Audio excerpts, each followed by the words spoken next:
قید میں ڈالوں گی اور اس کو نعوذ باللہ ذلت آمیز زندگی گزارنے پہ مجبور کر دوں، اس کو میرا کہنا ماننا پڑے۔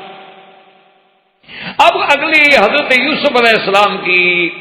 دعا سے یہ واضح ہوتا ہے کہ جب انہوں نے دیکھا تو وہاں سے معلوم یہ ہوتا ہے کہ قال رب السجن احب الی مما يدعوننی الیہ، انہوں نے کہا میرا اللہ مجھے تو پھر ایک طرف جو قید خانہ ہے وہ زیادہ بہتر ہے، ان کی طرف جو ہے مجھے گناہوں کے لیے بلا رہی۔ اصل میں علماء نے لکھا کہ وجہ کیا تھی کہ جب وہ روٹی چھوٹی دعوت شعوت کھا بیٹھی حیران ہو گئیں اور دیکھ کے مجبوری امراض رضی، تو انہوں نے بھی کہنا شروع کر دیا کہ دیکھو تمہاری مالکہ ہے اور میں ایک بڑے حسب نسب کی عورت ہے، تم اپنی مالکہ کی بات مان لو، کوئی بات نہیں، تم اس سے تعلق رکھ۔ تو وہ بھی اس کے کہ بھئی آخر روٹی کھائی ہے، کچھ تو وہ حلال کرے نا، کچھ تو اس کی فیور کرے نا بچائے۔ تو حضرت یوسف علیہ السلام نے کہا کہ رب السجن احب الی، لیکن یاد رکھو احب یہاں افل تفضیل ہے، لیکن اپنے معنی میں نہیں ہے، یہاں ہے احون البلیتین کہ یا اللہ دو مصیبتیں ہیں، ایک طرف قید خانہ بھی مصیبت اور ایک طرف ان کے گناہوں کے جو ارادے ہیں وہ بھی مصیبت ہے، اور میرا اللہ اگر آپ نہیں پھیریں گے تو میں انسان ہوں، کب تک میں ان کے فتنوں سے بچوں؟ اگر آپ نے مجھے نہ پھیرا، اگر آپ نے مجھے نہ بچایا تو یہ کمال ہوتا ہے نبوت کا کہ عصمت بھی ہے لیکن خوف بھی ہے، تقاضائے بشریت بھی ہے، کیونکہ اگر وہ بشری قوتیں اور بشری خواہشات دل میں ہوں ہی نہ تو پھر مقام کیسے بنتا ہے؟ اس لیے اللہ کا پیغمبر کہتا ہے کہ مولا اگر آپ نے مجھے نہ پھیرا تو ہو سکتا ہے کہ میں بھی اس غلطی میں پڑ جاؤں اور اکن من الجاہلین، اور میں بھی جاہلوں میں سے ہو جاؤں، چونکہ گناہ جب بھی آدمی کرتا ہے گناہ جہالت کی دلیل ہے، گناہ علم کی دلیل نہیں ہوتا۔ گناہ جب بھی ہوتا ہے تو جہالت، چاہے بندہ کتنا پڑھا لکھا کیوں نہ ہو، اس وقت گویا اس کا علم ختم ہو جاتا ہے، وہ جہالت کا وقت ہے۔ تو یہ ایک تفسیر مبارک ہے جو جمہور نے، علماء نے اور اکثر مفسرین نے یہ تفسیر فرمائی ہے، لیکن بعض علماء نے اس پہ ایک عجیب اشکال کیا ہے اس تفسیر پر۔ انہوں نے کہا کہ بھی یہ بات ہمیں سمجھنی ہے، کیونکہ قرآن یہ کہتا ہے کہ فلما سمعت بمکرہن، کہ جب بی زلیخا کو یا امرأۃ العزیز کو ان کے مکر کے بارے میں پتہ چلا، لفظ ہے مکرہن۔ اچھا آگے یہی ابھی آپ لفظ ابھی قرآن کی آیت پڑھیں کہ وَإِلَّا تَصْرِفْ عَنِّي كَيْدَهُنَّ، کہ میرا مولا اگر آپ نے ان کے مکر کو، قید بمانا مکر، اگر ان کے مکر کو آپ نے نہ پھیرا تو ہو سکتا ہے کہ میں بھی الجھ جاؤں۔ وہاں بھی لفظ قید ہے، پہلے لفظ مکر ہے۔ اور جب یوسف علیہ السلام کو پروانہ ملے گا آزادی کا، تو آگے جا کے انشاءاللہ ہم قرآن میں پڑھیں گے کہ جب پروانہ آزادی کا ملا تو حضرت یوسف علیہ السلام نے کہا کہ نہیں میں تو نہیں جاتا جیل سے باہر۔ انہوں نے کہا کیوں؟ ان کا ما بال النسوۃ اللاتی قطعن ایدیہن ان ربی بکیدہن علیم۔ آپ نے فرمایا پہلے تحقیق کرو جو میرے اوپر الزام لگائے ان عورتوں کے بارے میں جنہوں نے ہاتھ کاٹے تھے، ان کے مکر کے بارے میں کیا فیصلہ کیا۔ ان ربی بکیدہن علیم، تو لفظ قید یا لفظ مکر یاد رکھو، مکر یا قید کا معنی کیا ہوتا ہے؟ جیسے قرآن دوسری مقام پہ کہتا انہم یکیدون کیدا واکید کیدا، اور اسی طرح قرآن تیسری جگہ کہتا ہے وَإِذْ يَمْكُرُ بِكَ الَّذِينَ كَفَرُوا لِيَقْتُلُوكَ، مکر۔ اسی طرح قرآن کہتا ہے وَيَمْكُرُونَ وَيَمْكُرُ اللَّهُ وَاللَّهُ خَيْرُ الْمَاكِرِينَ۔ تو اب بات کو سمجھیں کہ مکر کا معنی ہوتا ہے کہ کسی خفیہ طریقے سے کسی کو نقصان پہنچانا یا کسی چیز کا بڑے خفیہ انداز سے کہ دوسرے کو پتہ نہ چلے۔ مکر تو تب ہے اگر پتہ چل جائے تو پھر مکر کیا ہوا؟ اگر پتہ چل جائے تو پھر تو مکر نہیں ہوا۔ مکر کا تو معنی یہ ہوتا ہے کہ جیسے کفار مکہ نے میٹنگ کی کہ اللہ کے پیغمبر کے بارے میں فیصلہ کریں، کیا کریں؟ انہوں نے کہا جی بھی ایسا کرتے ہیں کہ یا تو حضور صلی اللہ علیہ وسلم کو مدینے سے نکال دیں، خفیہ میٹنگ کر رہے ہیں، کسی کو پتہ نہیں، صرف اپنے سردار اکٹھے۔ انہوں نے کہا یار یہ بات اچھی نہیں ہے، نکال دیں گے تو حضور تو جہاں جائیں گے ساری دنیا ان کے ساتھ تابع ہو جائے گی، وہ تو بڑا لشکر لے کے حملہ کر دیں۔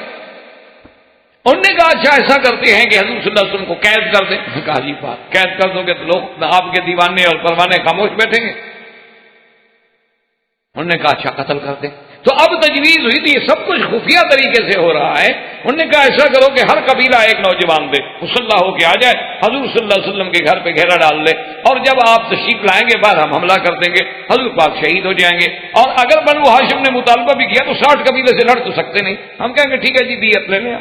تو کر لو. تو یہ ہوتا ہے مکر, کہ کسی کو خفیہ طریقے سے, کسی خاص خفیہ انداز سے کہ کسی دوسرے کو پتا نہ چلے. جیسے کہ ایک صحابی رضی اللہ تعالی عنہ, حضور نے فرمایا کہ من یاتینی بخبر القوم, کون ہے جو جا کے دشمن کے لشکر سے خبر لے کے آئے, احوال لے کے آئے. صحابی آئے, انہوں نے کہا حضور میں لے آؤں گا لیکن مجھے اجازت دیں گے آپ؟ انہوں نے فرمایا کس بات کی اجازت؟ اس نے کہا حضور پر خبر ایسے تو نہیں آ سکتی نا, مجھے آپ کے بارے میں تو کچھ باتیں کرنی پڑیں گی ایسی کہ جو وہ سمجھیں گے میں آپ کا مخالف ہوں. تو آپ نے فرمایا ہاں اجازت. بھائی اگر کسی سے حال معلوم کرنا ہے تو اگر میں یہ کہوں گا کہ میں حضور صلی اللہ علیہ وسلم کا عاشق ہوں, وفادار ہوں, مجھے میرے ساتھ کون بات کرے گا؟ حضور فرمایا تو یہ ہوتا ہے مکر. اب قرآن میں ہر جگہ لفظ یا مکر کا آیا ہے یا قید کا آیا ہے, یا مکر یا قید میں مکر ہننا, قید ہننا, قید ہننا. تو اگر کوئی آدمی کسی کے حسن و جمال کو دیکھ کر مبہوت ہو جائے, یعنی آدمی ایسے سامنے آئے جمال دیکھ کے حیران ہو جائے اور ہاتھ کاٹ بیٹھے, تو اس میں مکر کون سا ہے بھائی؟ یہ تو آپ یوں کہہ سکتے ہیں کہ بھی مدہوش ہو گئے, یوں آپ کہہ سکتے ہیں کہ جی وہ بے ہوش ہو گئے, یوں آپ کہہ سکتے ہیں کہ جی وہ اس کے جمال میں ایسے کھوئے, ایسے کھو گئے کہ انہیں پتہ نہیں لگا کہ وہ چھری اپنا سیب کاٹ رہی ہے یا ہاتھ کاٹ رہی ہے. تو وہ تو مکر نہیں ہوتا, وہ تو معذوری ہے, مجبوری ہے. یا جیسے کسی خطرناک چیز کو دیکھ کے فطری طور پہ آدمی ڈر جاتا ہے, تو اس میں کیا مکر ہے بھائی؟ موسیٰ علیہ السلام نے اپنے ہاتھ سے عصا ڈالا ہے, لیکن جب وہ سانپ بنا تو موسیٰ علیہ السلام بھاگ پڑے, ڈر گئے. فطرت انسانی ہے, بشری تقاضا ہے کہ آخر سانپ کے آگے کون کھڑا رہے گا, وہ ڈس. اب جناب یہ ہے کہ بات کو سمجھیں, تو اس لیے بعض علماء نے اس تفسیر پہ ایک اشکال پیش کیا. انہوں نے کہا ہمیں یہ بات سمجھ نہیں آتی کہ آدمی کسی کے حسن کو دیکھ کے ہاتھ کاٹ ڈالے اور قرآن کہے کہ یہ مکر ہے. اور دوسری ان کی دلیل سنیں, وہ یہ کہتے ہیں کہ جب ان عورتوں نے ہاتھ کاٹے تو سب نے کیا کہا تھا؟ فَقُلْنَا حَاشَ لِلَّهِ مَا هَٰذَا بَشَرًا ان ھذا الا ملک کریم. سب نے کہا کہ اللہ کی پناہ, خدا کی پناہ, یہ انسان نہیں, یہ تو فرشتہ ہے, یہ انسان نہیں. تو وہ یہ مطالبہ کرتے ہیں کہ جی پوری لغت عربیہ میں آج تک وہ کہتے ہیں ہمیں کوئی مثال دو, ہمیں کوئی محاورہ دو کہ کسی کے حسن و جمال کو فرشتے سے تشبیہ دی گئی ہو. فرشتے کو پاکی سے تشبیہ تو دی جاتی ہے لیکن جمال سے تشبیہ نہیں دی جاتی. وہ کہتے ہیں کوئی ایک محاورہ تو لے آؤ نا دنیا میں کہ کسی نے یہ کہا ہو کہ فلاں بندہ اتنا خوبصورت ہے جیسے فرشتہ. ہاں یہ تو کہتے ہیں کہ بھائی فلاں بندہ یار بڑا پاک باز ہے, بڑا پاک تینت ہے, بڑا صالح آدمی ہے, یار وہ تو فرشتہ صفت. یعنی فرشتے کو تشبیہ جو ہے سیرت میں تو دی جاتی کیونکہ فرشتے گناہ ہم سے پاک ہوتے. تو فرشتے کی تشبیہ جو ہے یہ تو ہو سکتا ہے کہ یعنی وہ اتنا پاک انسان ہے یار, اتنا پاک باز بندہ ہے یار, کیا پوچھتے ہو یار, اس کو فرشتہ ہے. تو فرشتے کو تشبیہ جو ہے وہ کسی کی سیرت سے تو ہو سکتی ہے لیکن صورت سے تو کبھی نہیں ہو سکتی. کہ صورت سے کیسے تشبیہ دی گئی کہ انہوں نے کہا کہ ما ھذا بشرا ان ھذا الا ملک کریم, کہ یہ انسان نہیں ہے فرشتہ. تو اس لیے یہ اشکال ہوا. انہوں نے کہا کہ یہ چیزیں جو ہے, ایک تو ان کا یہ کہنا کہ ما ھذا بشرا ان ھذا الا ملک کریم, ایک یہ کہنا, اور ایک ان کا قرآن پاک میں بار بار جو لفظ مبارک آیا ہے فلما سمعت بمکرہن, اور آگے جا کے قرآن کہتا ہے کہ حضرت یوسف نے جب دعا مانگی کہ یا اللہ مہربانی کر الا تصرف انی کیدہن, اور آگے قرآن جا کے کہتا ہے ما بال النسوۃ اللاتی قطعن ایدیہن ان ربی بکیدہن علیم. تو ہر جگہ قید اور مکر کا لفظ ہے. یہ قید اور مکر کیا ہے کہ آدمی جمال دیکھ کے مبہوت ہو جائے. تو انہوں نے کہا کہ دراصل بات یہ ہے کہ فلما سمعت بمکرہن ارسلت الیہن, کہ جب امرات العزیز کو ان کے مکر کے بارے میں پتہ لگا, کیا مانا, نے سنا کہ بعض عورتیں فلاں وزیر کی بیوی، فلاں بڑے آدمی کی بیوی، وہ آپس میں ملازموں نوکرانیوں کے ساتھ، کنیزاؤں کے ساتھ بیٹھتی ہیں تو کہتی ہیں عجیب بات ہے، یہ امراۃ العزیز تو کچھ، یہ تو انتہائی بے عقل عورت ہے، اس کا تو عقل ہی کوئی نہیں، ایک غلام کو بھی نہیں پھنسا سکی، اس کے مقابلے میں میں ہوتی نا تو میں ایسے چٹکیوں میں یوسف علیہ السلام کو پھنسلا دیں۔ یہ کوئی بات ہے کہ ایک نوجوان ہو اور جوانی ہو، جوش ہو، خون ہو، اور عورت کے مکر سے بچ جائے؟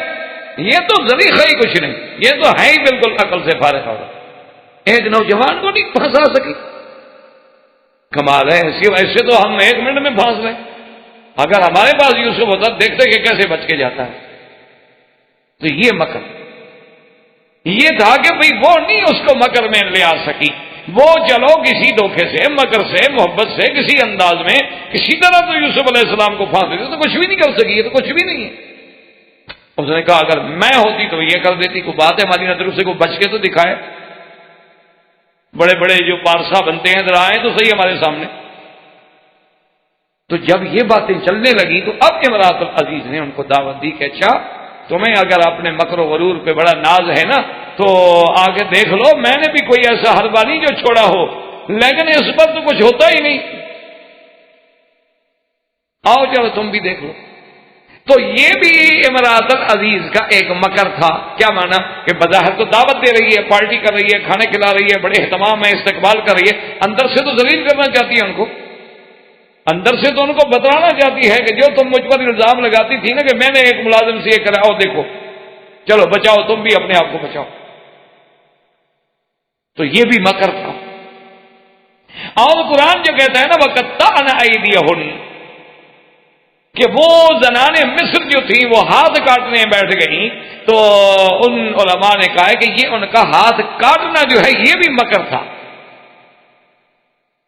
ہاتھ کاٹنا جو ہے یہ مدہوش نہیں ہو گئی تھی، یہ بھی مکر تھا۔ جیسے آپ نے دیکھا نا آج کل 14ویں صدی کے عاشق بھی محبوبہ کو خط لکھتے ہیں خون نکال کے، آپ نے دیکھا بہت سارے لوگ ہوتے ہیں نا جی وہ خون نکال کے خط لکھ دیتے ہیں کہ جی ہم نے خون سے خط لکھا ہے آپ کو۔ تو یہ جو خون نکال رہی تھی یہ بھی مکر تھا کہ پہلے تو اپنے ناز انداز، لباس اور جناب ان کا سنگار اور پھر مصر کا سنگار، وہ تو دنیا کی ایک تہذیب ہے۔ حتیٰ کہ امام شافعی جیسا پاک آدمی، اللہ اس کی قبر پہ کروڑوں رحمتیں فرمائے، انہوں نے بھی اپنی کتاب الام میں لکھا ہے کہ من لم یتزوج امرأة مصریہ، کہ جس شخص نے مصر کی عورت سے شادی نہیں کی اس نے عورت دیکھی ہی نہیں۔ وہ کہتا ہے کہ باقی ملکوں میں جتنے لوگ ہیں وہ محض تکمیل تو ہے، کہہ سکتے ہیں ہم کہ ان کے گھروں میں عورتیں ہیں، لیکن اس کو صحیح معنی میں عورت کو انہوں نے نہیں دیکھا، عورت اصل اگر ہے تو مصر کی ہے۔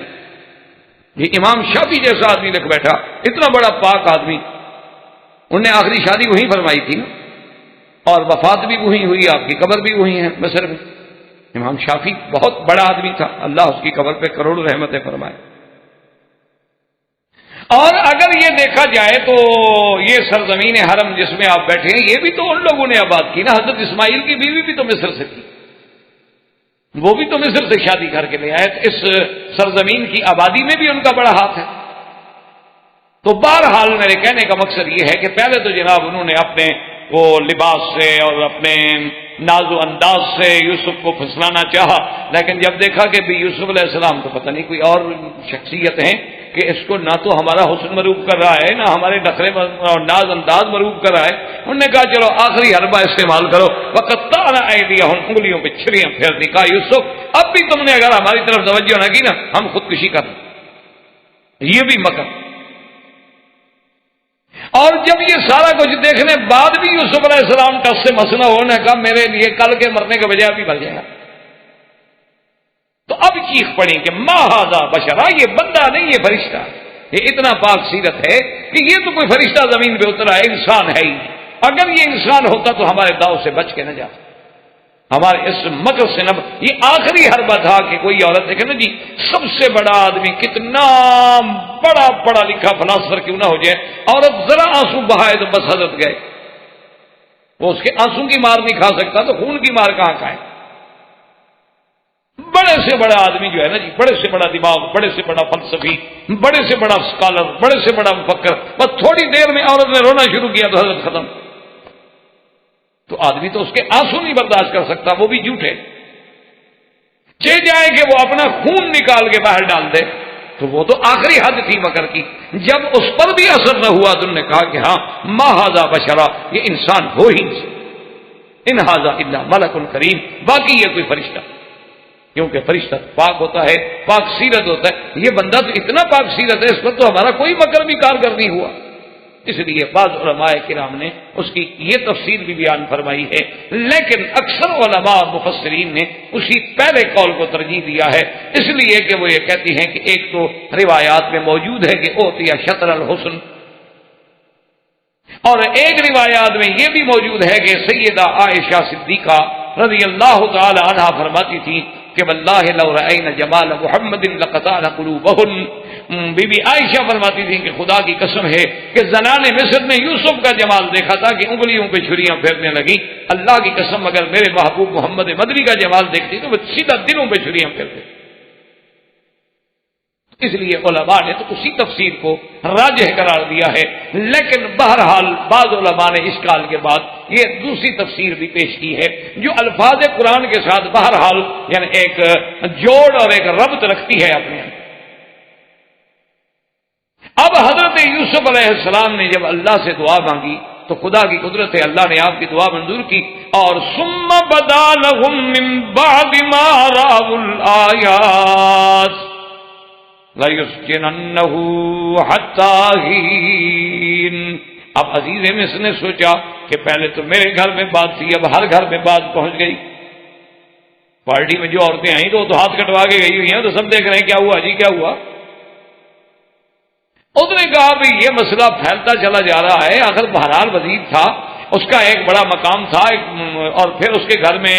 بادشاہ وقت کی بہن تھی۔ اس نے کہا کہ ایسا کرتے ہیں کہ یوسف علیہ السلام کو جیل میں ہی بھیج، جب یہ جیل میں چلے جائیں گے تو کچھ عرصہ گزرے گا تو خدا کی قدرت ہے کہ آدمی خود بخود اس قصے کو بھول جاتا ہے، جب واقعہ گزرے گا تو زخم بھر جائیں گے، بات رہ جائے گی تو قصہ مک جائے گا، اور اس کے بعد جو ہے جیسے بھی ہوگا پھر آزادی مل جائے گی۔ لیکن وہ بڑے آدمی تو پھر ایسے ہوتے ہیں جی، آپ کو تو جیل میں بھیج دیا پھر بھول گئے، بڑے لوگ تو پھر ایسے ہوتے ہیں۔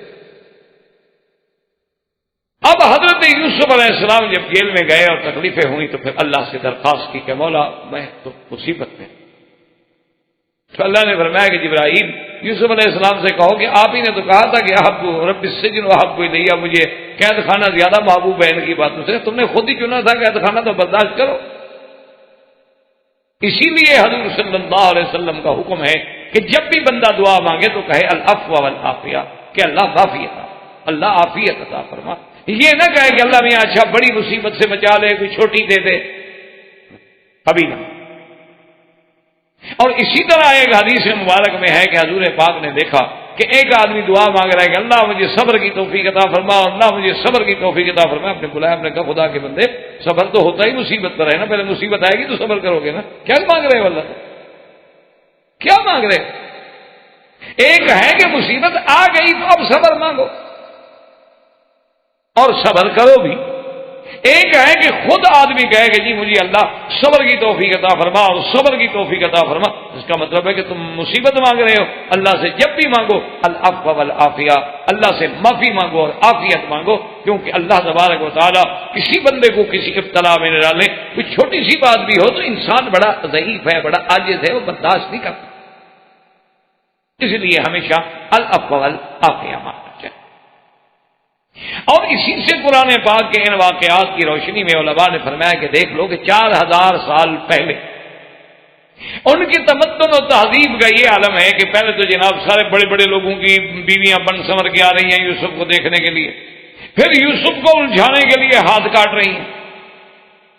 اور پھر خود عزیز مصر کی بیوی اعتراف کر رہی ہے کہ میں نے پھسلانے کی کوشش کی ہے، وہ تو گناہوں سے بچا ہوا تو بچ گیا، اس نے تو کوئی ارادہ نہیں کیا۔ ان سب کے بعد جیل میں حضرت یوسف کو بھیجا جا رہا ہے، جیل میں حضرت یوسف علیہ السلام کو بھیجے جا رہے ہیں، اور یہی آج ہو رہا ہے۔ وہی تہذیب جاہلیت، وہی جاہلیت اولا جو تھی وہ آج بھی ہمارے ہاں رائج ہے۔ آج بھی اللہ تبارک و تعالیٰ معاف کرے، جیل میں وہی جاتا ہے جو بیچارہ مظلوم ہے، غریب ہے، جس کے کوئی آدمی ساتھ دینے والا نہیں، جو قانون کو ہاتھ میں نہیں لے سکتا۔ جیسے کہ کسی نے کہا کہ قانون تو ایک مکڑی کا جالا ہے، طاقتور اس کو توڑ ڈالتا ہے اور کمزور اس میں الجھ جاتا ہے۔ تو اس وقت کی تہذیب کا یہ عالم تھا۔ یوسف علیہ السلام جب جیل میں پہنچ گئے، اللہ کی شان دیکھیں گے، جب یوسف علیہ السلام کو جیل میں بھیجا گیا تو اسی دنوں میں، بالکل عین انہی دنوں میں، 2 آدمی اور بھی جیل خانے میں بھیجے گئے۔ جیسے یہ شاہی محل سے گئے تھے، وہ بھی شاہی محل سے آئے۔ ایک جو تھا وہ تو تھا ساقی بادشاہ کا، یعنی وہ ان کے بار کا انچارج تھا، پلانے والا، اور ایک جو تھا وہ ان کے کچن کا انچارج تھا، مطبخ کا انچارج تھا۔ یہ دونوں آدمی تھے۔ اصل میں ان دونوں کو دشمنوں نے خرید کیا تھا کہ کسی طرح بادشاہ کو زہر دیا جائے، بادشاہ کو کسی طرح زہر دیا جائے کہ اتنا عرصہ ہو گیا بادشاہ ہے۔ اور اس کے بعد مخالفین نے فیصلہ کیا، انہوں نے ان 2 آدمیوں کو خریدا، ایک ساقی کو خریدا اور ایک مطبخ کے انچارج کو خریدا کہ یا تو خوراک میں بھی زہر ڈال دو، اور اگر وہاں سے بچ جائے تو پھر پینے پلانے میں بھی زہر ڈال دو، جان چھٹے۔ سابقہ کتابوں میں یہ بات ملتی ہے کہ پہلے تو وہ دونوں راضی ہو گئے کہ ہمیں اتنے پیسے دے دو، ہم بادشاہ کو مار دیں گے۔ بعد میں وہ ساقی جو تھا نا، وہ مکر گیا، اس نے کہا اس سے کہ بھائی میں نہیں سازش میں شریک ہوتا، اتنا میں رعایت کرتا ہوں کہ بادشاہ کو میں بتاؤں گا نہیں تمہاری سازش، لیکن میں شریک نہیں ہوتا، نہ تو میں اپنے اس پینے میں ملاؤں گا، اس کے مشروبات میں ملاؤں گا کوئی چیز، اور نہ میں اس مسئلے میں شریک۔ انہوں نے کہا ٹھیک ہے یار، تم بزدل ہو گیا تو ہو جاؤ، میں نے تو فیصلہ کر دیا، میں تو کروں۔ لیکن کہتی ہیں کہ اس ساقی نے بادشاہ کو کہہ دیا کہ جناب اس طرح سازش ہو چکی ہے اور کھانا میں ہے، مسموم ہے، اس میں زہر۔ اب بادشاہ کے سامنے جب کھانا لگ گیا تو بادشاہ تھا آخر وہ،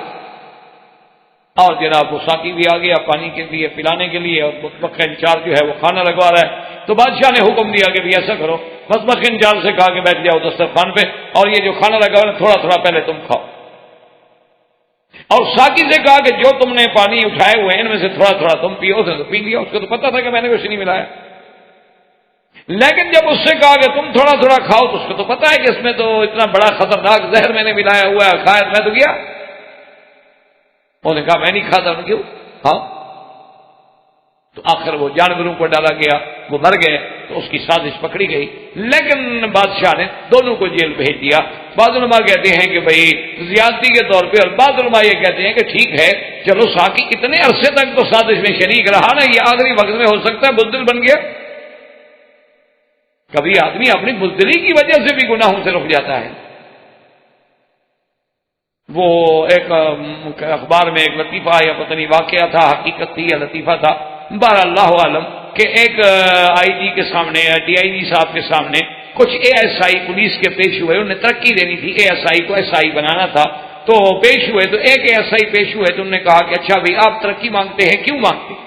آپ کہتے ہیں کہ آپ نے درخواست دی ہے کہ مجھے ترقی دی جائے، کیوں؟ اس نے کہا سر میں اس لیے ترقی مانگتا ہوں کہ اتنی میری سروس ہے، میرا ریکارڈ دیکھ لیں، آج تک میری کوئی شکایت نہیں، میں نے کبھی کسی کو شکایت کا موقع نہیں دیا، میں نے کبھی رشوت نہیں کھائی، ایک پیسہ حرام نہیں کھایا، میں نے کبھی ڈسپلن نہیں توڑا، اور بالکل پولیس رولز کے مطابق میں نے ڈپٹی کی ہے، تو اب مجھے ترقی نہیں دیں گے تو کس کو ترقی دیں گے؟ میں حقدار ہوں۔ تو ڈی آئی جی صاحب نے بڑے غور سے دیکھا، اس نے کہا 2 باتیں، ایک بات یہ ہے کہ معلوم یہ ہوتا ہے کہ تم بغیرت ہو، اور دوسری بات یہ ہے کہ تم بزدل۔ اس نے کہا وہ کیسے؟ اس نے کہا یہ کیسے ہو سکتا ہے کہ دنیا کے سارے افسر جو ہیں تم پر راضی رہیں، تمہارے خلاف کسی نے بھی شکایت نہیں لکھی، جو بھی افسر ہے اس نے لکھا ہے کہ بڑے اچھے مارکس دیے ہیں کہ بڑا اچھا ہے، بڑا اچھا ہے، بڑا اچھا ہے، تو معلوم یہ ہوتا ہے کہ تم کو بغیرت قسم کے آدمی اپنے افسران کو کی عورتیں سپلائی کرتے ہوگے، اس لیے وہ خوش رہتے ہیں، ہمیشہ تمہیں اچھے مارک دیتے رہے۔ یہ کیسے ہو سکتا ہے کہ کوئی بندہ بھی کسی سے ناراض نہ ہو؟ انسان ہے، اس سے اگر 10 افسر گزرے ہیں کوئی تو بگڑ جاتا ہے نا۔ اور دوسری بات میں نے کہا بزدل ہو، تم نے رشوت اس لیے نہیں کھائی کہ شریف آدمی ہو، گناہ سمجھتے ہو، تم اس زہر کو ہضم کرنے کی طاقت نہیں رکھتے، رشوت کھانے کے لیے بھی تو بہادر آدمی چاہیے نا جو اس کو ہضم کر سکے۔ تم کمزور بندے ہو، ڈر کے مارے تم نے نہیں کھائی، اس لیے تمہیں ترقی کے بجائے میں ہیڈ کانسٹیبل بناتا ہوں، ریولٹ کرتا ہوں۔ انہوں نے کہا پولیس میں رہنے کے بعد ایسا آدمی میں نے زندگی میں پہلا دیکھا ہے کہ جس کے کریکٹر رول میں کوئی نوٹ بھی نہ ہو، یہ کوئی بات ہے؟ یہ کیسے ہو سکتا؟ کیونکہ یہ رشوت جو ہے زہر ہے، اس کو ہضم کرنا آسان تھوڑا ہوتا ہے، اس کے لیے بھی بڑے بڑے حوصلوں کی ضرورت ہے۔ تو اس لیے علماء نے لکھا ہے کہ ان سارے حالات کے باوجود بادشاہ نے ان دونوں کو جیل میں بھیج دیا کہ بھی کچھ ہو جائے، اب تم کمزور پڑ گئے، تم نے ایک راز کھول دیا، پہلے تم شریک کیوں ہوئے؟ تو بہرحال دونوں جیل میں چلے گئے۔ اب جب جناب دونوں جیل میں آئے حضرت یوسف علیہ السلام کی خدمت میں، تو انہوں نے کہا کہ حضرت یوسف، اب نے دیکھا نا جی، اچھا علماء کہتے ہیں یہ حضرت یوسف کے پاس کیوں آئے؟ تو اس کی ایک وجہ تو علماء نے یہ بیان کی، ایک ہی سیل تھا نا جی، تھے تو شاہی خاندان سے قیدی بن کے آنے والے، تو ان کو ایک ہی جگہ رکھا گیا، باہر کے ایک ہو تو آپس میں ملیں گے اور کہا جائے۔ اور بعض علماء نے یہ لکھا کہ یوسف علیہ السلام کا جمال، یوسف علیہ السلام کا حسن، یوسف علیہ السلام کی سیرت و کردار، اور جیل میں آ کر بھی عبادت اور اللہ کے ساتھ لگاؤ، اللہ کا ذکر، اور کسی کے ساتھ بھی برائی نہ کرنا، ہر بندے کی خبر گیری کرنا، کوئی بیمار ہے عیادت فرما رہے ہیں، کوئی رو رہا ہے تسلی دے رہے ہیں، ہمدردی کر رہے ہیں اس کے ساتھ، یہ چیز جو تھی اس نے ان کو مجبور کیا کہ وہ یوسف علیہ السلام کے گرویدہ ہو گئے، اور کبھی کبھی آ کر یوسف علیہ السلام سے عجیب عجیب باتیں بھی پوچھا کرتے تھے اور یوسف صاحب بھی بتا دیتے۔ تو اب آئے، انہوں نے کہا جی ہم نے خواب دیکھا۔ وَدَخَلَ مَعَهُ السِّجْنَ فَتَيَانِ قَالَ أَحَدُهُمَا إِنِّي أَرَانِي أَعْصِرُ خَمْرًا وَقَالَ الْآخَرُ إِنِّي أَرَانِي أَحْمِلُ فَوْقَ رَأْسِي خُبْزًا تَأْكُلُ الطَّيْرُ مِنْهُ نَبِّئْنَا بِتَأْوِيلِهِ اِنَّا نَرَاكَ مِنَ الْمُحْسِنِينَ۔ دو نوجوان آئے، انہوں نے کہا کہ یوسف علیہ السلام ہم نے خواب دیکھا ہے۔ ایک نے کہا کہ انی ارانی اعصر خمرا، عصر اسار کہتے ہیں نچوڑنا، کسی چیز کو نچوڑنا۔ اب شراب تو نہیں نچوڑا جاتا نا، نچوڑا تو انگوروں کو جائے گا، اس سے شراب نکلے گا، تو جب معال شراب ہے تو اس لیے کہا میں شراب نچوڑتا ہوں۔ انی ارانی اعصر خمرا، کہ میں ان چیزوں سے نچوڑ کے بادشاہ کے لیے جامع شراب تیار کر رہا ہوں۔ وقال الآخر، اور دوسرے نے کہا انی ارانی احمل فوق راسی خبزا، کہ میں نے سر پہ روٹی اٹھائی ہوئی ہے، کھانا لگایا ہوا ہے، اور تاکل الطیر منہ، پرندے جو ہیں وہ اڑ اڑ کے اس کھانے کو کھا رہے ہیں۔ نبئنا بتاویلہ انا نراک من المحسنین، کہ یوسف علیہ السلام آپ مہربانی کر کے ہم دونوں کے خواب کی تعبیر بتلائیں۔ اچھا، اس میں بھی علماء کے دو قول ہیں۔ بعض علماء یہ فرماتے ہیں انہوں نے خواب شاب دیکھا ہی نہیں تھا، ایسے بات میں نہیں کہ چلو یوسف علیہ السلام کا امتحان تو کر، اور بعض علماء کہتے ہیں کہ نہیں، انہوں نے خواب دیکھا۔ اب حضرت یوسف علیہ السلام نے فرمایا، انہوں نے کہا کہ ٹھیک ہے، بڑی اچھی بات ہے۔ قال لا یاتیکما طعام ترزقانہ الا نبأتکما بتاویلہ قبل ان یاتیکما ذالکما مما علمنی ربی انی ترکت ملت قوم لا یؤمنون باللہ وهم بالآخرة هم كافرون واتبعت ملة آبائي إبراهيم وإسحاق ويعقوب ما كان لنا أن نشرك بالله من شيء ذلك من فضل الله علينا وعلى الناس ولكن أكثر الناس لا يشكرون یا صاحب السجن ارباب متفرقون خیر ام اللہ الواحد القہار۔ اب دیکھیں شان پیغمبری کہ موقع ملا تو فوراً اپنی توحید کی دعوت پہ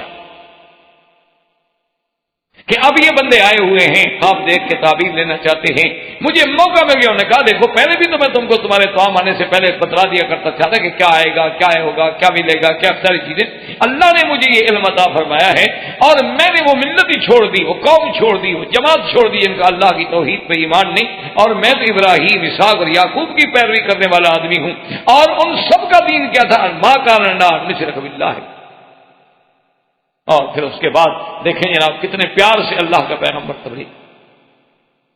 یاد رکھیں کہ دعوت دینا جو ہے، کسی کو دین کی دعوت دو تو اس کا بھی اسلوب ہے، ادعو الی سبیل ربک بالحکمت والموعظۃ الحسنہ، کہ بڑی حکمت کے ساتھ، دانائی کے ساتھ، موعظہ حسنہ کے ساتھ کسی کو بلائیں۔ اگر آپ کسی کو فوراً سختی سے کہیں گے، ڈانٹیں گے تو بات کون سنے گا؟ آج کے دور میں تو بچہ اولاد بات نہیں سنتی تو دوسرا کیا؟ دیکھیں کتنا پیارا خطاب کہ یا صاحب السجن، اے میرے قید خانے کے ساتھی، ارباب متفرقون خیر ام اللہ الواحد القہار۔ اچھا تم یہ مجھے بتاؤ کہ ڈھیر سارے رب بنا لینے، یہ بھی رب، یہ بھی رب، یہ بھی رب، یہ بھی دیوی، یہ بھی دیوتا، یہ بھی دیوتا، ہر شہر میں دیوی الگ ہے، دیوتے الگ ہیں، یہ اتنے سارے خدا بنا لینے، اتنے سارے رب بنا لینے، بہتر ہے کہ ایک کو رب ماننا بہتر ہے عقل کا۔ یہ کیا بات ہوئی کہ ہر گلی میں رب؟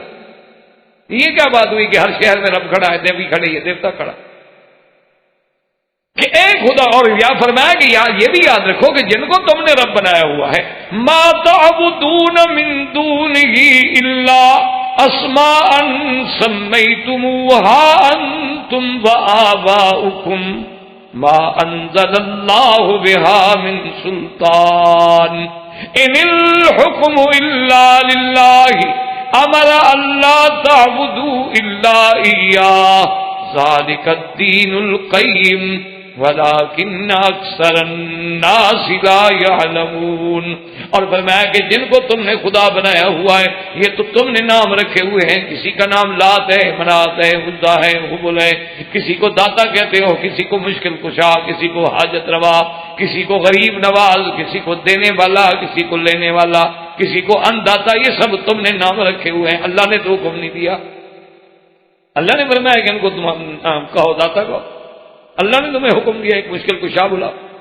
سب تمہارے رکھے ہوئے نام ہیں، جیسے پہلے بت پرستوں نے نام رکھے تھے، آج بھی اللہ کو چھوڑ کے غیروں کی عبادت کرنے والوں نے بھی نام بنائے ہوئے کہ جی یہ فلاں مشکل اگر پڑ جائے تو فلاں بزرگ کے پاس جاؤ،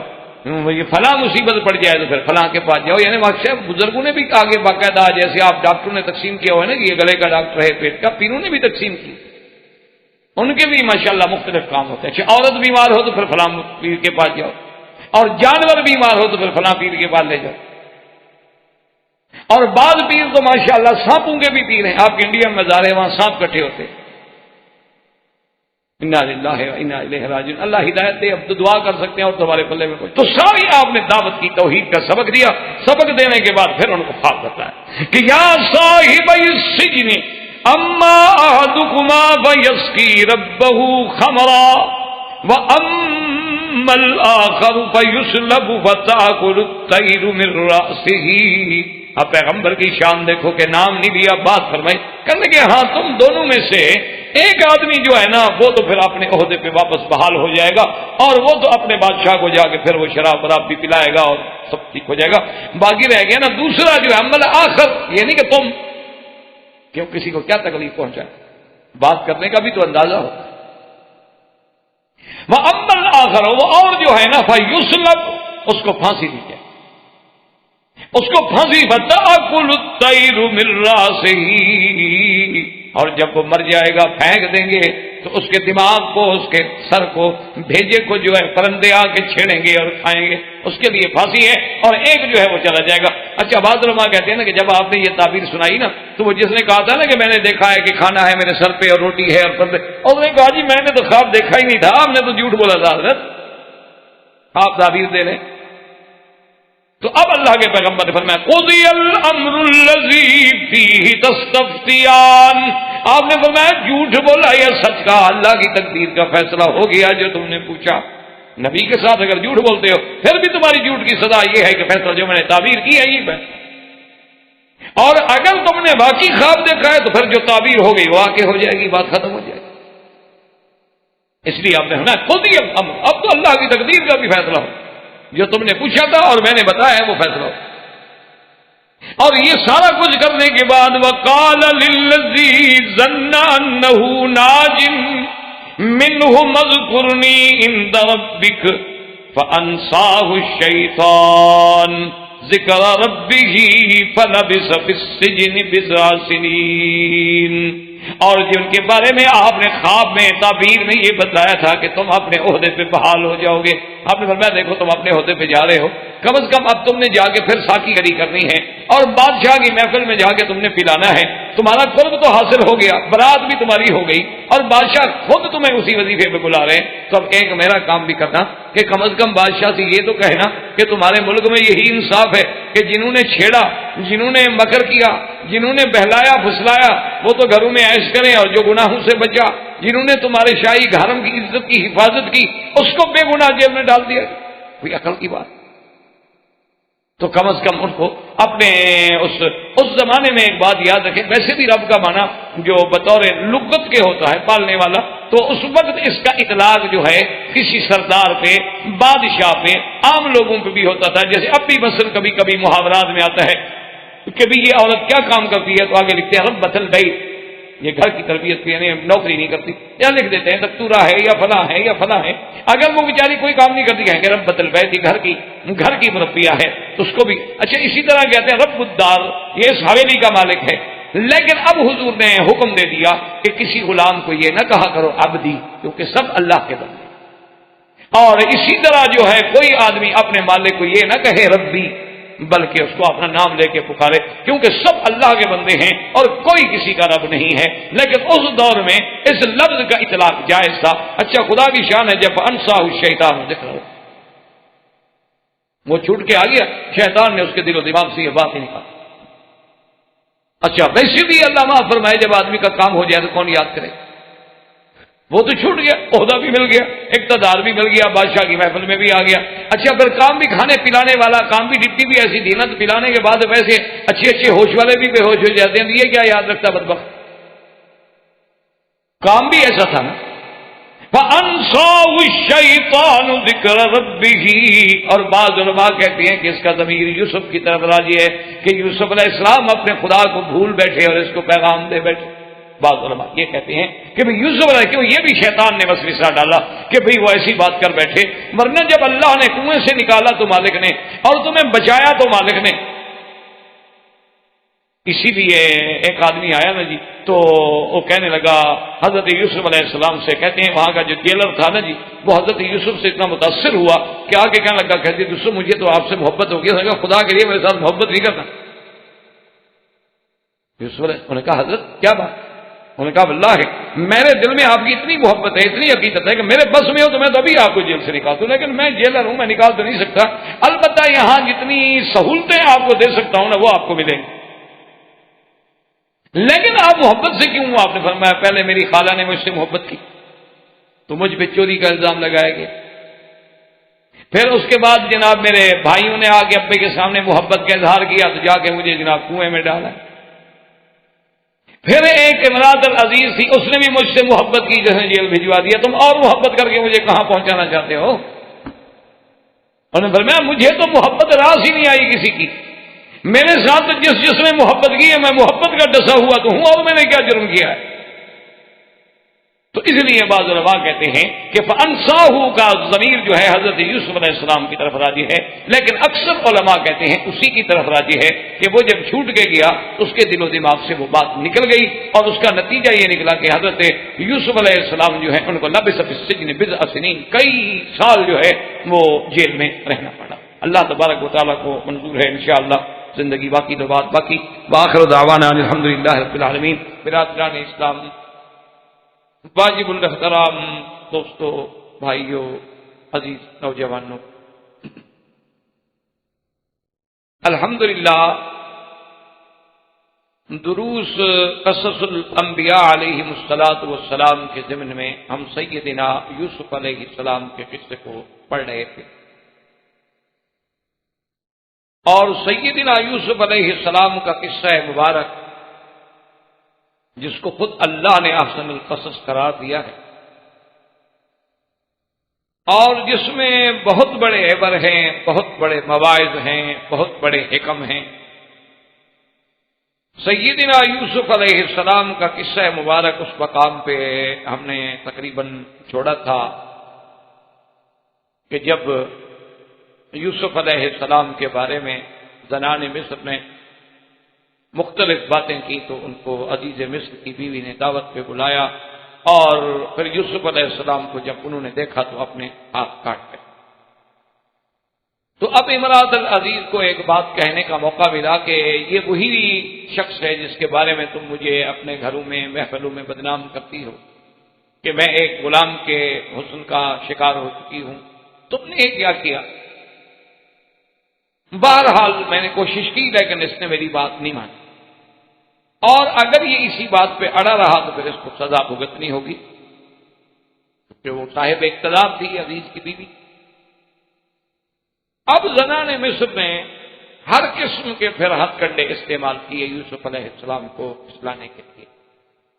تو یوسف علیہ السلام نے اللہ سے دعا مانگی کہ یا اللہ مجھے مہربانی فرما کہ ان کے اس ظلم سے بچا لے، یہ جس طرف مجھے بلانا چاہ رہی ہیں اس سے تو پھر وہ جیل جانا بہتر، عورتوں کے قید سے،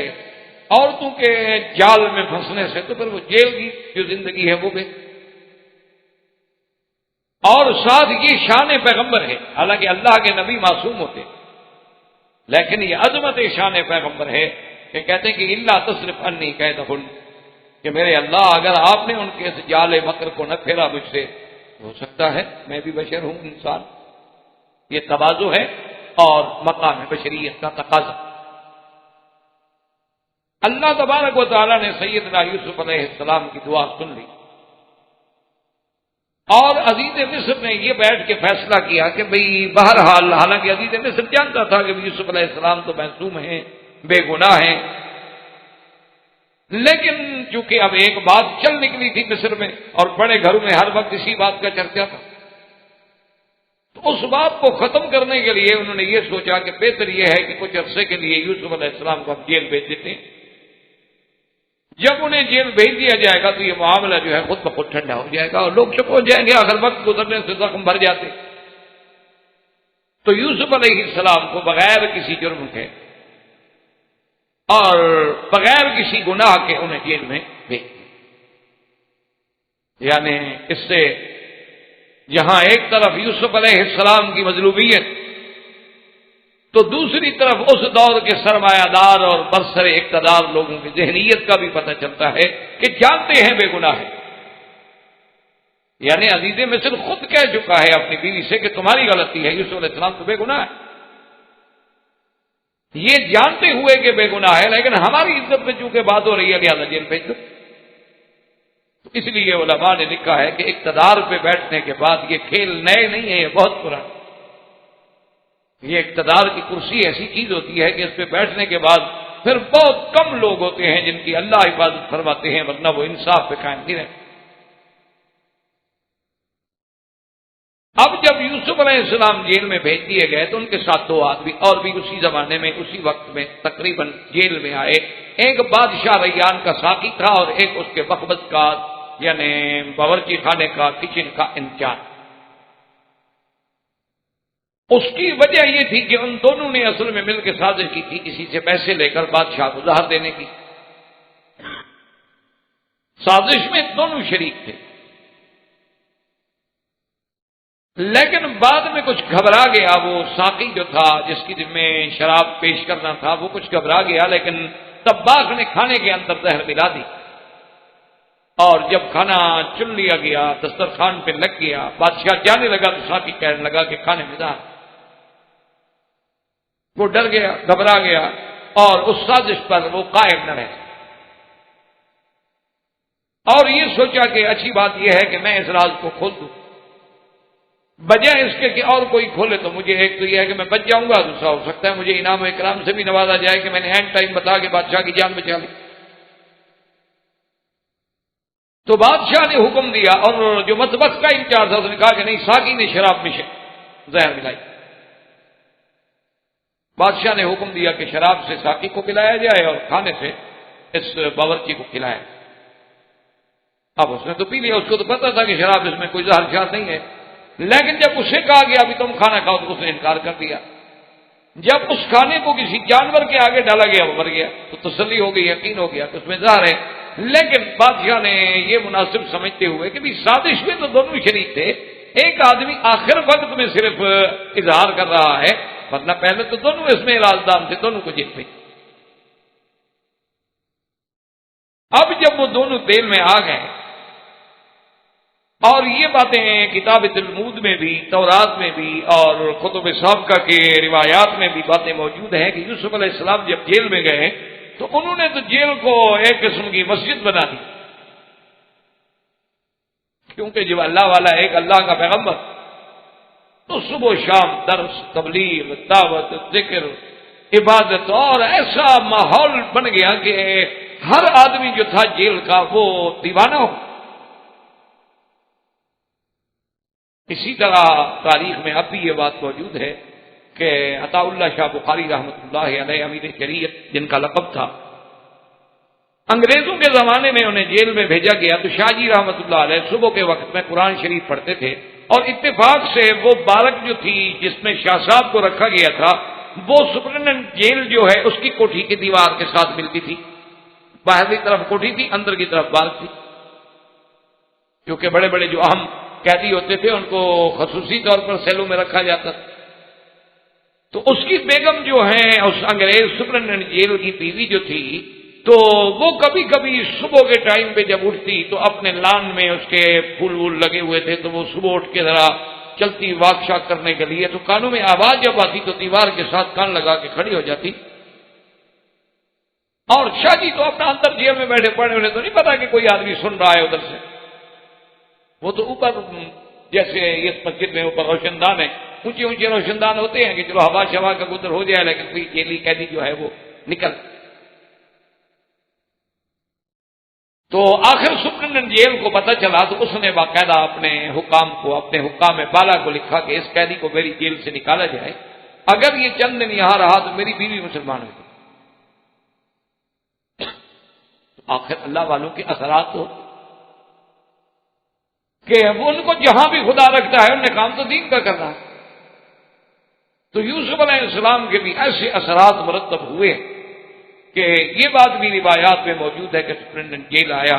اور اس نے کہا کہ حضرت یوسف یہ تو میرے بس میں نہیں ہے کہ میں آپ کو جیل سے نکال دوں، لیکن بہرحال اندر جتنی آرام، سہولت اور آپ کے لیے میں خدمت کر سکتا ہوں اس میں کوتاہی نہیں کروں گا، مجھے تو آپ سے انتہائی محبت ہے۔ تو یوسف علیہ السلام نے فوراً گھبرا کے فرمایا، نے کہا بھائی تم میری خدمت کرو نہ کرو لیکن مجھ سے محبت نہ کرنا۔ تو وہ بیچارہ گھبرا گیا، اس نے کہا عجیب بات، فرمایا پہلے میری جو خالہ تھی نا ان کے نے میری پرورش کی تھی، وہ بھی مجھ سے محبت کرتی اور وہ چاہتی تھی کہ میں ان کے پاس رہوں، باپ کے گھر میں نہ ہوں، تو پھر بھی مجھ پر چوری کا الزام لگا کہ جناب یہ کپڑا چرا کے یوسف علیہ السلام چلے گئے تاکہ وہ اس الزام میں پکڑ کے مجھے اپنے پاس لے جائیں۔ پھر میرے باپ نے محبت کی تو میرے بھائی مجھے قتل کرنے کے لیے کنویں میں پھینک گئے۔ اس کے بعد امراۃ العزیز، عزیز کی بیوی نے مجھ سے محبت کی، آج جیل میں بیٹھا ہوں، پھر تم محبت کر کے مجھے کہاں پہنچانا چاہتے ہو؟ مجھے تو محبت راس ہی نہیں آتی، خدا کے لیے محبت نہ کرنا مجھ سے۔ تو اب سیدنا یوسف علیہ السلام کی دیانت، ثقافت، عبادت دیکھ کے وہ دونوں قیدی جو ہیں وہ آئے حضرت یوسف علیہ السلام کی خدمت میں، انہوں نے کہا کہ ہم نے ایک خواب دیکھا، آپ مہربانی کر کے ہمیں خواب کی تعبیر۔ ایک نے کہا کہ میں نے تو یہ خواب دیکھا ہے کہ انی ارانی آصر خمرا، یہ خمر جو ہے مجازن کہہ دیا گیا ہے، ورنہ خمر شراب تو نہیں نچوڑا جاتا، نچوڑا تو اس سے کشید کیا جاتا ہے انگور سے اس کا پانی، پھر وہ جا کے شراب بنتا ہے، لیکن معال تو اس کا شراب ہی ہے نا، اس لیے اس نے کہہ دیا کہ میں شراب نچوڑتا ہوں، ورنہ شراب تو نہیں نچوڑا جاتا۔ اور میں جام میں شراب کشید کر رہا ہوں، اور دوسرے نے کہا جی میں نے یہ دیکھا ہے کہ میرے سر کے اوپر کھانا ہے، روٹیاں رکھی ہوئی ہیں، بہت بڑا لگن ہے، اور پرندے جو ہیں وہ روٹیاں میرے سر سے کھا رہے ہیں۔ حضرت یوسف علیہ السلام نے فرمایا کہ اچھا کوئی بات نہیں، تم جانتے ہو کہ تمہارے پاس جو بھی تو عام بات ہے اس سے پہلے بھی میں تمہیں خبر دے دیا کرتا ہوں، بتا دیتا ہوں، حالانکہ وہ تو خواب نہیں ہوتا، یہ تو خواب ہے۔ اور اس کی وجہ کیا ہے یہ بھی بتلا دیا کہ بھئی اس کی وجہ یہ ہے کہ میں نے اس قوم کو جو اللہ پر ایمان نہیں لے آتے اور آخرت پر ایمان نہیں لے آتے، میں اس ملت کو چھوڑ چکا ہوں۔ اور صرف یہ نہیں کہ اللہ نے مجھے ایسی باتوں کی توفیق دی ہے، بلکہ میں نے اپنے آبا سیدنا ابراہیم، سیدنا اسحاق اور سیدنا یعقوب علیہ السلام کی اتباع کی۔ اس لیے علماء نے لکھا ہے کہ یہ پہلا موقع ہے کہ جب ابراہیم حضرت یوسف علیہ السلام نے اپنے باپ دادے کا ذکر کیا، ورنہ اس سے پہلے کبھی آپ نے یہ بات نہیں۔ اور پھر ذکر بھی ایسے کیا کہ جو سب سے بڑا شان والا تھا اس کا نام پہلے لیا، ورنہ آپ تو یعقوب کے بیٹے تھے، اور یعقوب علیہ السلام حضرت اسحاق کے بیٹے تھے، اور حضرت اسحاق حضرت ابراہیم کے بیٹے تھے، تو آپ کا پہلا تعلق تو حضرت یعقوب سے بنتا ہے۔ لیکن قرآن فرماتا ہے کہ واتبعت ملت آبائی ابراہیم، پہلے ابراہیم کا نام کیوں؟ سب سے بڑی شان تو ان کی، واسحاق ویعقوب، پھر اسحاق کا نام لیا، یعنی ترتیب جو ہے الٹ تھی۔ اس کو محاورات مصطلحات علماء میں کہتے ہیں کہ من الاعلی الی الادنی، کبھی ہوتا ہے من الادنی الی الاعلی، کہ کبھی تو آدمی اوپر سے شروع کرتا ہے، بڑے سے شروع کرتا ہے، پھر چھوٹے پہ آتا ہے، اور کبھی یوں ہوتا ہے کہ آدمی چھوٹے سے شروع کرتا ہے اور بڑے تک۔ اور اس بات پر بھی اللہ تبارک و تعالیٰ کی شان دیکھیں اور پیغمبر کی عظمت دیکھیں کہ اللہ کا نبی جیل میں، لیکن قید خانے میں جو موقع مل گیا بات کہنے کا کہ دو آدمی ہیں عقیدت مند ہو کے میرے پاس آئے ہیں، تو یہ ایک فرصت ہے، ایک موقع ہے، میں اس موقع کو کیوں ضائع، تو فوراً اپنی اللہ کی توحید کی دعوت دی کہ یا صاحب السجن ارباب متفرقون خیر ام اللہ الواحد القہار۔ کہنے لگے میرے قید کے ساتھیو، اچھا یہ بتاؤ بہت سارے رب بہتر ہوتے ہیں یا ایک؟ کیوں تم تو خود بادشاہ کے ملازم رہ چکے ہو، سردار ایک اچھا ہوتا ہے یا 8 سردار اچھے ہوتے ہیں، 10 سردار اچھے ہوتے ہیں، ادھر بلا رہا ہے ادھر بلا رہا ہے ادھر بلا رہا ہے ادھر بلا رہا ہے، یا ایک سردار اچھا ہو کہ آدمی نے اسی ایک کی بات سننی ہے، ایک کی بات ماننی ہے، اسی کے احکام پہ چلنا۔ یعنی ایک بات تو عقل کا بھی یہ تقاضا ہے کہ جب 10 سردار ایک بندے کے ہوں، غلام ایک ہو اور سردار 10 ہو، انار ایک ہو اور بیمار 100 ہو، یہ تو عقلی طور پر بھی واضح بات ہے کہ ایسی بات میں اصولی بات ہے کہ 10 خدا نہیں اچھے ہوتے، اگر 2 خدا بھی ہوں تو عالم کا نظام تباہ ہو جائے، چھ جائے کہ کوئی 10 خدا مانے یا 3 خدا مانے یا کروڑوں دیوی دیوتا مانے۔ یہ تو عقلی دلیل دی، اور اس کے بعد فرمایا دلیل نقلی بھی دی کہ ما تعبدون من دونہ الا اسماء سمیتموها انتم وآباؤکم ما انزل اللہ بها من سلطان۔ اور یہ جو تم نے خدا بنا رکھے ہیں کہ کہیں لات ہے، کہیں حبل ہے، کہیں عزا ہے، کہیں ودن ہے، کہیں سواعن ہے، کہیں یغوثا ہے، کہیں یعوقا ہے، کہیں نصرا ہے، تم لوگوں نے نام رکھے، تم لوگوں نے بنا رکھا ہے کہ اس خدا سے ہم نے خیر مانگنی ہے اور اس سے شر مانگنا ہے، یہ یزدا ہے اور یہ اہرمن ہے، یہ نور کا خالق ہے اور یہ ظلمت کا خالق ہے، یہ خیر کا خالق ہے اور یہ شر کا خالق ہے، یہ کیا تم نے نام بنا رکھے؟ عجیب بات ہے، کوئی دلیل ہے تمہارے پاس، کوئی حجت ہے، کوئی برہان ہے؟ اس لیے ہمیشہ یاد رکھو کہ اس کے لیے کوئی دلیل، ان الحکم الا للہ امر اللہ تعبدوا الا ایاہ ذالک الدین القیم ولکن اکثر الناس لا یعلمون۔ صرف اللہ کا حکم، اور یاد رکھو آپ نے فرمایا اس کا حکم ہے کہ ماں سوا اس کے کسی کی عبادت جائے، لیکن اکثر لوگ جو ہیں وہ جاہل ہیں، وہ نہیں جانتے، اور اللہ کے ساتھ غیروں کی بھی عبادت کرتے ہیں، کبھی قبروں پہ سجدے کرتے ہیں، کبھی مردوں کو سجدے کرتے ہیں، کبھی زندوں کو سجدے کرتے ہیں، شخصیت پرستی بھی کرتے ہیں، مردہ پرستی بھی کرتے ہیں، بت پرستی بھی کرتے ہیں، کوئی سورج کا پجاری ہے، کوئی چاند کا پجاری۔ یہ کیا بات؟ یعنی اس سے ایک سبق ملا کہ داعی حق جو ہوتا ہے، یعنی دعوت دینے والے کا یہ کام ہے کہ جب بھی موقع ملے پھر اپنی دعوت کو وہ نہ بھول، فوراً سب سے پہلے اپنی دعوت کی بات۔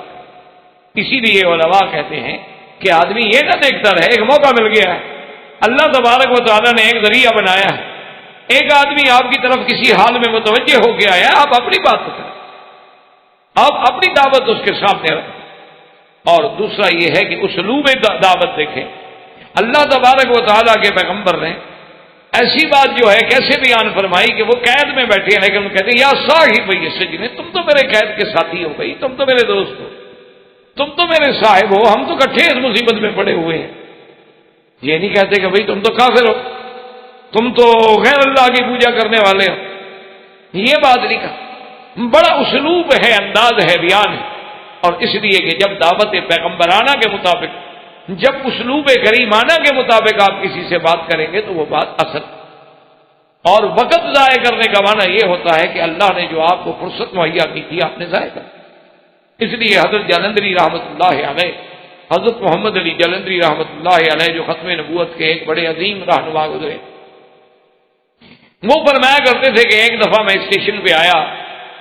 اس دور میں سادہ وقت تھا، وہ کہتے ہیں کہ میں نے 2 آنے یا پتہ نہیں 4 آنے کی ایک چائے کی پیالی خریدی اور 4 آنے کا ایک رس خریدا، ایک کیک خریدا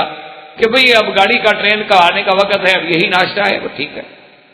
تو لے لیا اور میں نے ناشتہ کیا، ناشتہ کر کے چل پڑا۔ فرماتے ہیں کہ راستے میں مجھے خیال آیا کہ محمد علی تم نے تو ناشتہ کر لیا، اپنا پیٹ بھی بھر لیا، ختم نبوت کے جو تم سپاہی ہو اور ختم نبوت کے کاز تمہارا مشن ہے اس کے لیے تم نے کیا کیا؟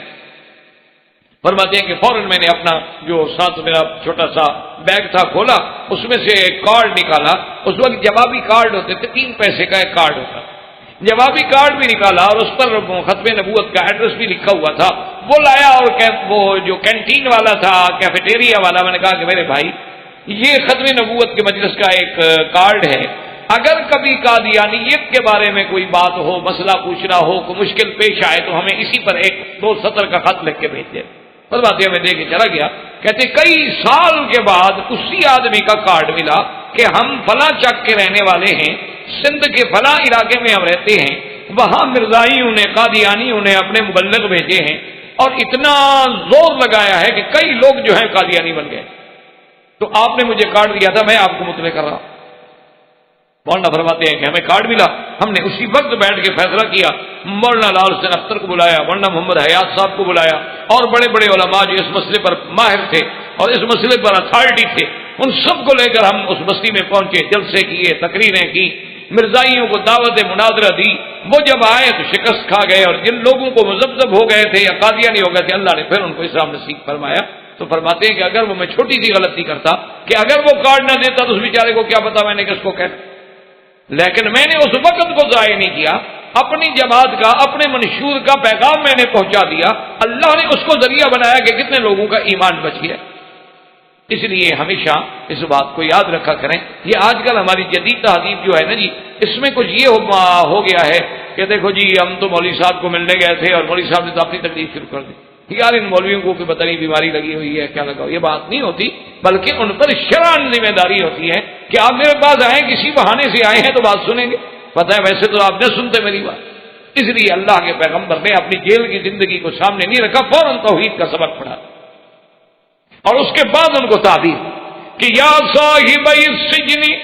اما احدکما فیسقی ربہ خمرا وَأَمَّا الْآخَرُ فَيُسْلَبُ فَتَأْكُلُ الطَّيْرُ مِنْ رَأْسِهِ قُضِيَ الْأَمْرُ الَّذِي فِيهِ تَسْتَفْتِيَانِ۔ حضرت یوسف علیہ السلام نے فرمایا کہ میرے ساتھیو، اما احدکما، تم دو میں سے ایک آدمی جو ہے وہ تو اپنے بادشاہ کو پھر جا کے جہنم پلائے گا، وَأَمَّا الْآخَرُ، اور تم میں سے دوسرا جو ہے فَيُسْلَبُ فَتَأْكُلُ الطَّيْرُ، اس کو پھانسی دی جائے گی اور اس کا گوشت جو ہے وہ پرندے نوچ نوچ کے کھائیں گے۔ اچھا اب دیکھیں یہاں بھی اسلوب ہے، آپ نے یہ نہیں فرمایا ابھی ساقی تم جو ہے نا تمہیں تو کل جاؤ گے، ٹھیک چھوٹ جاؤ گے اور پھر اپنی ڈپٹی پہ بھی چلے جاؤ گے اور اپنے بادشاہ کو شراب پلاؤ گے، باقا یعنی اما احدکما، تم دو میں سے ایک، تاکہ براہ راست کسی کو یہ کہنا کہ تم پھانسی چڑھ جاؤ گے، تمہارے مرنے کا وقت قریب آ گیا ہے اور تمہارا انجام بڑا برا ہونے والا ہے، بھیانک ہونے والا ہے، تو یہ اسلوب کے خلاف تھا، یہ شان کرم کے خلاف تھا۔ اس لیے ایک بات کی، وہ بات واضح تھی کہ بھئی آخر شراب تو اسی نے پلانا ہے جو ساقی تھا، اور جب دوسرے کے سر کے اوپر سے پرندے کھا رہے ہیں تو صاف بات ہے کہ اس کا معنی یہ ہے کہ پھانسی چڑھے گا اور اس کے گوشت کو نوچا جائے گا، لیکن آپ نے کسی کا نام نہیں لیا بلکہ فرمایا اما الآخر فیسلم۔ تو علماء نے لکھا ہے کہ جب آپ نے یہ تعبیر بیان فرما دی تو ان میں سے وہ دونوں جو ہے کہنے لگ گئے کہ جی ہم نے تو خواب نہیں دیکھا تھا، ہم تو بس ویسے آزمانا چاہتے تھے کہ جیل میں بڑا چرچا تھا کہ اللہ نے یوسف علیہ السلام کو بڑا خواب کا علم دیا، یہ خواب کی تعبیر مستقل علم ہے، اللہ تبارک و تعالیٰ نے یوسف علیہ السلام کو اس میں بڑی خصوصی مہارت عطا فرمائی۔ آپ نے فرمایا دیکھو تم نے خواب دیکھا تھا یا نہیں دیکھا، ایک نبی کے سامنے آ کے اس کو بطور خواب کے کہنا اور تعبیر لینا، اور میں نے تعبیر اب قضی الامر، اب اللہ کی تقدیر کا وہی فیصلہ ہو گیا جیسے تم نے پوچھا اور میں نے جواب۔ اب جب یہ بات ہو گئی، وقال للذي ظن انه ناج منه اذكرني عند ربك فانساه الشيطان ذكر ربه فلبث في السجن بضع سنين۔ اب اللہ پاک نے فرمایا کہ جب حضرت یوسف علیہ السلام کو تعبیر کے بعد یہ بات جو تھی گمان میں آئی، خیال میں آئی کہ ان دو میں سے ایک جو ہے اس کو تو نجات ملنے والی ہے، اس کو بلایا، اس کو کہا کہ دیکھو بات یہ ہے کہ تمہیں تو بہرحال نجات مل جائے گی، تم اپنے وظیفے بھی چلے جاؤ گے، اذکرنی عند ربک۔ یاد رکھیں کہ اس زمانے میں رب جو ہے بادشاہ کو بھی کہتے تھے، رب جو ہے وہ سردار کو بھی کہتے تھے، جیسے آج بھی محاورات میں عورت کو کہتے ہیں ربۃ البیت، اسی طرح کہتے ہیں رب الدار، فلاں حویلی کا مالک۔ تو یہ لفظ جو ہے بطور بادشاہ کے، بطور مالک کے بھی استعمال ہوتا تھا، لیکن اللہ تبارک و تعالیٰ نے جب سرکار دو عالم سیدنا محمد الرسول اللہ صلی اللہ علیہ وسلم کو بھیجا اور آپ کی شریعت چونکہ قیامت تک ہے، تو لہذا ان چھوٹے چھوٹے لفظوں کی بھی احتیاط کر دی گئی کہ بھی اب آپ کسی کو رب نہ کہیں، آپ اپنے ملازم کو عبدی نہ کہیں، کیونکہ ہر بندہ اللہ کا عبد ہے، آپ اس کو فتایا کہیں، فتات کہیں، لیکن عبدی نہ کہیں، کیونکہ یہ لفظ جو ہے اس کی نسبت صرف اللہ کی طرف ہونی چاہیے۔ تو سرکار دو عالم کے زمانے میں شریعت میں ان الفاظ کا بھی خیال کیا گیا تاکہ کوئی قیامت تک شرک میں مبتلا نہ ہو سکے، ورنہ پہلے زمانے میں یہ لفظ عام استعمال ہوتا، اس لیے حضرت یوسف علیہ السلام نے فرمایا کہ بھی جب تم جاؤ تو بادشاہ کی محفل میں ذرا بات یاد کرا دینا کہ بھی یوسف علیہ السلام جو جیل میں بیٹھے ہوئے ہیں کیوں، کیا جرم ہے؟ بھئی وہ تو بے قصور ہے، ان کو تو بلا گناہ کے جیل میں بھیجا گیا، لیکن بہرحال اللہ تبارک و تعالی رحمت فرمائے، تو اب اتنا عرصہ ہو گیا ہے اور میں جیل میں بیٹھا ہوں، تو کبھی کبھی ایسے لطیفے بھی ہو جاتے۔ وہ مثل مشہور ہے کہ ایک آدمی نے اپنے وزیر سے مذاق کرتے ہوئے اس کو جیل بھیج دیا، مذاق میں ہنسی خوشی میں کھیل رہے تھے اور وزیر سے حکم دیا کہ جیل جاؤ، جیل چلا گیا۔ اچھا وہ حکم دینے کے بعد بادشاہ کچھ ایسے مصروف ہوئے کہ ان کو بات ہی بھول گئی کہ میں نے وزیر کو جیل بھیجا تھا، حالانکہ ان کو تو مذاق میں بھیجا گیا تھا، کوئی جرم تو تھا نہیں، وہ تو صرف ایک مذاق تھی اور آزمائش تھی کہ بھی دیکھیں یہ کیسے ہماری وفاداری پہ قائم رہتا ہے، لیکن بادشاہ انسان ہے، بات بھول گئی اور اتنی بھولی کہ وہ جیل میں رہ گیا اور بادشاہ مر گیا، بادشاہ کا بیٹا تخت پہ آ گیا مدت کے بعد۔ جب بادشاہ سلامت کا بیٹا تخت پہ بیٹھا تو اس نے کہا کہ بھئی ایسا کرتے ہیں کہ فہرست بناؤ کتنے قیدی پڑے ہوئے ہیں اور ان میں جو چھوٹے چھوٹے جرائم والے ہیں، کوئی ایسی بات ہے ان سب کو معاف کرتے ہیں، جیل سے نکالتے ہیں تاکہ میں اپنے خوشی میں ان کو نکالوں۔ سب کی فہرستیں بن گئی، قیدیوں کو پیش کیا گیا، تو وزیر صاحب جب پیش ہوئے تو رو پڑے، اس نے کہا کہ بادشاہ سلامت اب آپ کو اللہ نے کرسی پہ بٹھایا ہے، میں تو آپ کے بادشاہ آپ کے ابا کا وزیر تھا، آپ سارے تحقیق کر لیں، فائلیں دیکھ لیں، لوگوں سے پوچھ لیں، اور مجھے ادراہ مذاق انہوں نے بھیج دیا تھا جیل میں، مہربانی کریں میرا تو فیصلہ کریں، باقی کا آپ کریں یا نہ کریں۔ تو خیر سنتے رہے جناب بادشاہ سلامت، اور جب آخر میں اٹھے تو کہنے لگے کہ بھائی ایسا کریں کہ سب کو چھوڑ دیں، اس کو رہنے دیں، بابو کی نشانی ہے، پڑی رہے تو بہتر، اس کو تو ابا نے بھیجا تھا نا، یہ تو وہیں رہے تو اچھی بات۔ تو اس لیے ایسے لطائف تو ہو جاتے ہیں کہ یوسف علیہ السلام کو بغیر کسی گناہ کے جیل میں بھیجا گیا، کوئی جرم نہیں، کوئی بات نہیں، اور کیا جانے خود بھیجنے والا کو پتا ہے کہ یوسف میں گناہ، لیکن یوسف علیہ السلام اس لیے فرمایا کہ ذرا بات یاد کرائیں بادشاہ۔ اب یاد رکھیں کہ قرآن میں ایک لفظ آیا کہ فَأَنْسَاهُ الشَّيْطَانُ ذِكْرَ رَبِّهِ، کہ شیطان نے بھلا دیا اس کو اپنے بادشاہ کو کہنا، اس میں دو قول۔ بعض علماء فرماتے ہیں کہ انسا ہو ضمیر اسی کی طرف راجع ہے جس کو حضرت یوسف نے فرمایا تھا نا کہ یاد کرانا، اس کو بھول گئی بات، اور بات کہتی نہیں فَأَنْسَاهُ الشَّيْطَانُ ذِكْرَ رَبِّهِ، حضرت یوسف علیہ السلام کو بھلا دیا کہ حضرت یوسف علیہ السلام بھول گئے کہ میں خدا کو چھوڑ کے کیسے کسی کو پیغام دے رہا. تو بعض علماء نے اس کا یہ ترجمہ بھی کیا ہے، لیکن بہرحال اس سے پہلا قول زیادہ صحیح ہے کہ اللہ کے پیغمبر کی وہ پیغمبر بھی انسان ہوتے ہیں، لیکن اگر دوسرا ترجمہ ممکن ہے تو ہم کوئی ایسی بات پیغمبر کی طرف کیوں نسبت کریں جو آپ کے شان کے مطابق نہ، حتیٰ کہ اس لیے حدیث مبارک میں آتا ہے کہ اسی وجہ سے بہرحال حضرت یوسف پر بھی ابتلا آ گیا، حضرت یوسف پر بھی امتحان آ گیا. اس لیے حضور پاک صلی اللہ علیہ وسلم کی ایک حدیث مبارک ہے، آپ نے فرمایا کہ اگر یوسف کسی غیر کو پیغام نہ دیتے تو اتنی دیر پھر آپ کو جیل میں نہ رہنا پڑتا، لیکن اللہ کو یہ بھی گوارا نہ ہوا کہ آپ نے کیوں کسی کو پیغام دیا. لیکن یاد رکھیں کہ شریعت کے حکم میں مسئلے کے طور پر اگر آدمی کو تکلیف ہے تو اسباب تلاش کر سکتا ہے، کہہ سکتا ہے، کوشش کرنا شریعت کے خلاف نہیں ہے، یہ ہمیشہ بات یاد رکھیں. لیکن تو نبوت کا مقام بہت بلند ہوتا ہے، انبیاء کا مقام بڑا بلند ہے، ورنہ آپ کسی کو کہیں کہ بھائی میں بے گناہ ہوں میری سفارش کر دیں، یا میری خطا ہو گئی ہے میری مدد کر دیں، تو یہ کوئی بات شریعت کے خلاف نہیں ہے. لیکن نبیوں کا مقام، اللہ نبی کے بارے میں تو یہ بھی گوارا نہیں کرتے کہ میرے بغیر کسی کو پیغام دے، چاہے جائز بھی ہو. اس لیے اللہ کی شان یہ ہے کہ وہ ساقی جناب جب اپنی ڈپٹی پہ آیا، جب وہ پھر بحال ہوا اور پھر اس کو اپنا مرتبہ و مقام ملا، تو پھر جب کرسی ملتی ہے اور عزت ملتی ہے تو پھر کون یاد رہتا ہے پرانے قید کے قصے، کس کو یاد رہتے؟ وہ تو جناب بات ہی بھول گیا کہ مجھے یوسف علیہ السلام نے کیا کہا. اور اس وجہ سے بضع کا معنی ہوتا ہے 3 سے لے کر 9 تک.